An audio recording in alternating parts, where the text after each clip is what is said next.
presbiterianas ou batista, que seja. E muitos irmãos assistem a gente ali também, mesmo não sendo da nossa denominação. Mas a questão é, o desafio da igreja hoje é tornar a igreja relevante para os jovens. O que acontece hoje em muitas Assembleias de Deus que eu vou? A maioria tem mais de 40 anos. Eu tô incluso, que eu tenho 43, né? O Ricardo 58, o irmão Claudino deve ter mais de 18 também. Mas assim, a maioria, irmão Claudino, a nossa igreja tá envelhecendo. Esse é o princípio. Tá? Por que eu estou falando isso? Porque nós temos que pensar na nova geração, na geração seguinte. Aí o que acontece? Às vezes a gente não deixa a igreja relevante para os jovens porque nós não gostamos daquele culto que é para os jovens. Ah, é culto de criança. Meu Deus, que escândalo. Colocaram balão. Meu Deus, a igreja tá virada. O culto tem que ter a linguagem e a atração para eles. Eu penso assim, eu tenho essa mente aberta. Mas tem muitos ranzinhos que não concordam. Não pode colocar balão. Fantoche é do diabo, não pode usar. E dá para transmitir uma verdade bíblica usando fantoche e a criança ouvir. Se a gente usar a nossa linguagem, nunca vamos atingir essa faixa etária. Então o que acontece? Já tem acontecido muito. A gente não consegue manter os nossos filhos jovens na igreja. Porque às vezes, eu sei que muitas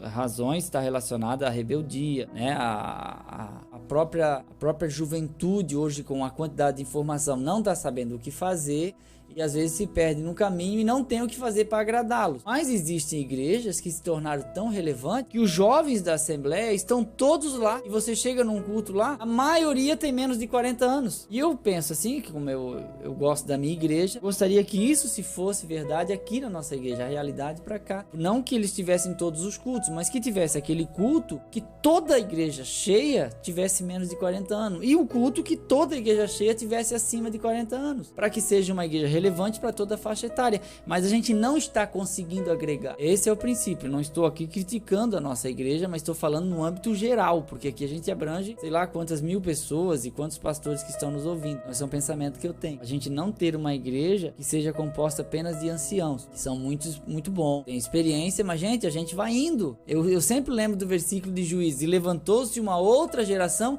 que não conhecia o Senhor.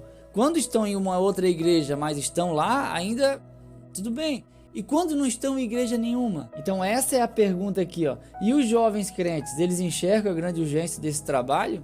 Pergunta para um jovem se ele está preocupado com missão. Pergunta para ele. Não. Faz uma oferta num culto de jovem. Não que eu estou criticando essa faixa etária, gente, por favor. Mas e a questão da capacitação? Quantos jovens hoje estão fazendo faculdade teológica? Ah, mas teologia não dá dinheiro. Não dá, irmão. Não dá um centavo. Você tem que amar a vocação. Gente, se eu colocar o que eu gastei com grana, com teologia, faculdade, com especialização, e agora estou fazendo mais uma, eu estou pagando isso para mim adquirir um conhecimento que não vai dar retorno nenhum. E Deus o livre se eu chegar aqui no rádio e dizer assim: irmãos, alguém poder me ajudar a pagar um curso? Tem um monte de gente murmurando: tu não trabalha não? Vai pagar, malandro. Começou, então, já começou. Já começou, então já nem vou pedir nada pra ninguém, nem tô pedindo, longe de mim. Mas o que eu estou falando é que não tem retorno. Mas 3, 4 mil reais, 6 mil reais em curso, que eu não vou recuperar financeiramente, tá entendendo? Diferentemente de outros cursos. Mas eu tô falando isso pro jovem. Você precisa colocar isso na sua mente, que você precisa aprender pra poder ensinar, tá entendendo? Porque hoje a igreja tá muito exigente, irmão. Se a gente falar qualquer coisa, aqui ó, eu falo uma coisa aqui, o Keniel vai lá, faz um vídeo e põe lá nos shorts lá do YouTube. Já tem comentário de gente reclamando. Ah, não, isso aqui. Quer dizer, a igreja ficou exigente. E tem muita gente que não fala pra nós, mas critica nós, irmãos. Entende? Por quê? Porque a escola dominical não está na altura, tá entendendo? Mesmo a gente remando para poder alcançar todos, a gente ainda vai perder alguns. Imagina, os jovens hoje que ouvem a nossa aula, muitos deles ouvem porque são obrigados a ouvir porque a mãe coloca o rádio ligado. É verdade. Entende? E como que a gente vai alcançar essa faixa etária? Como que a gente vai dar uma aula que o jovem entenda e aceite e goste, e a pessoa de 70 anos aceite e goste? Esse é um desafio. Quando a igreja se torna relevante para todas as faixas etárias, ela atinge o seu papel na sociedade. Mas a gente tem que pensar nisso também, adaptar o evangelho. Não que a gente tem que mudá-lo, mas adaptá-lo. É a forma, é a maneira. A gente não pode jogar fora o ancião e essa geração que está indo, mas não pode perder a nova, porque daqui 20, 25 anos, muitos irmãos que estão nos ouvindo, Até eu não sei se eu vou estar aqui. E a igreja? E o futuro da igreja? Tem pessoas com 90 anos que estão preocupadas com a nova geração. Mas tem uns que estão com 50 e que se lixem. Não, eu tô nem aí. Não se preocupo comigo, não me preocupo com nada. Não está pensando na igreja. E nós não somos pastores, nós estamos pastores. E nós lideramos e ajudamos na liderança, que está aqui o pastor Zilmar, mas a gente está ali, né, colaborando para que a obra de Deus continue. Tornar essa igreja relevante não é nada fácil. Tem liderança de jovem que está se batendo. Não adianta só fazer festinha, não. A palavra de Deus deve ser pregada e impregnada. E